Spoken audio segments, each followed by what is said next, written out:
छत्तीसगढ़ के कर्मचारियों के ओपीएस, एनपीएस और शिक्षकों के एरियर्स से संबंधित दो महत्वपूर्ण जानकारी प्राप्त हो रही। जानकारी में आगे बढ़ने से पहले जिन साथियों ने अभी तक चैनल को सब्सक्राइब नहीं किया है, चैनल को सब्सक्राइब कर लीजिए, बेल आइकन को प्रेस कर दीजिए, जिससे समस्त प्रकार के कर्मचारियों से संबंधित जानकारी आपको इस चैनल के माध्यम से लगातार मिलती रहे। सभी साथियों को नमस्कार। छत्तीसगढ़ सरकार वित्त विभाग मंत्रालय के द्वारा 24/4/2023 की डेट में यह पत्र जारी किया गया है और इस पत्र के माध्यम से समस्त कर्मचारियों को एक मौका और दिया जा रहा है ओपीएस और एनपीएस का विकल्प चुनने के लिए।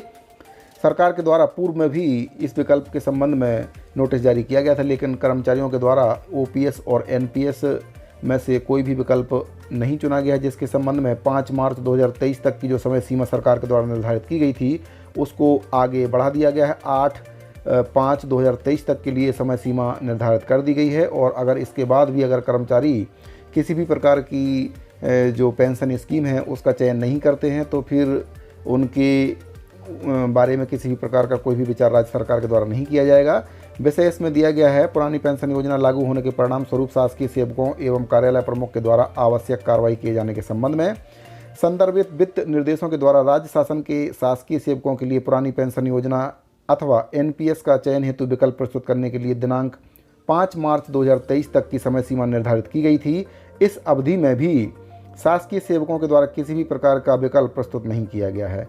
तो 5 मार्च 2023 तक का समय दिया गया था, लेकिन कर्मचारियों के द्वारा कोई भी विकल्प प्रस्तुत नहीं किया गया, जिससे शासन के द्वारा अब समय को आगे बढ़ा दिया गया है और 8/5/2023 की समय सीमा निर्धारित कर दी गई है। अगर इस अवधि में भी जो कर्मचारी हैं वह किसी भी प्रकार का विकल्प अगर नहीं चुनते हैं तो फिर उनके संबंध में किसी भी प्रकार का विचार आगे नहीं किया जाएगा। तो विचार करने के बाद राज्य शासन एतद द्वारा पुरानी पेंशन योजना अथवा एनपीएस का चयन हेतु दिनांक 8/5/2023 तक की समय सीमा निर्धारित की जाती है। इस निर्धारित अवधि में अनिवार्यता विकल्प प्रस्तुत करने के लिए कार्यालय प्रमुखों के द्वारा संबंधित शासकीय सेवकों को पृथक से कार्यालयीन पत्र के माध्यम से सूचित किया जाए। उपरोक्त निर्धारित समय सीमा में संबंधित शासकीय सेवकों के द्वारा पुरानी पेंशन योजना अथवा एनपीएस के चयन का विकल्प प्रस्तुत अगर नहीं किया जाता है तो भविष्य में किसी भी प्रकार का विकल्प चयन करने का अन्य अवसर नहीं दिया जाएगा। इस प्रकार निर्धारित तिथि तक विकल्प प्रस्तुत नहीं करने वाले शासकीय सेवकों के द्वारा स्वमेव एनपीएस हेतु सहमति मान्य करते हुए आगामी कार्रवाई की जाएगी।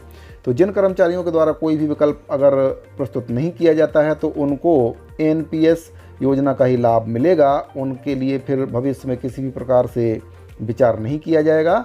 इस पत्र के माध्यम से जानकारी दी गई। समस्त कर्मचारियों को छत्तीसगढ़ के 8/5/2023 तक का समय दिया गया है। योजना जो भी योजना चुनना चाहते हैं, चाहे पुरानी पेंशन योजना या फिर एनपीएस, तो 8/5/2023 तक अनिवार्यता सभी कर्मचारियों को योजना का चयन करना होगा।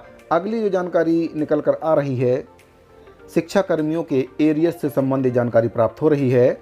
शिक्षा कर्मियों के एरियर्स के भुगतान को लेकर स्कूल शिक्षा विभाग ने सभी कलेक्टरों और जिला पंचायत सीईओ को निर्देश भेज दिया है। शिक्षा विभाग ने शिक्षा कर्मियों के एरियर्स भुगतान को लेकर विकास खंडवार समिति के गठन का निर्देश दे दिया है। राज्य सरकार ने पिछले दिनों पंचायत और नगरीय प्रशासन विभाग को शिक्षा कर्मियों के एरियर्स के भुगतान के लिए राशि जारी की थी। पंचायत विभाग को 264 करोड़ रुपए, जबकि नगरीय प्रशासन विभाग को 15.15 करोड़ रुपए की राशि दी गई थी। निर्देश के अनुरूप कई शिक्षकों को एरियर्स की राशि का भुगतान कर दिया गया, लेकिन कई शिक्षकों को अब तक एरियर्स की राशि नहीं मिल पाई है।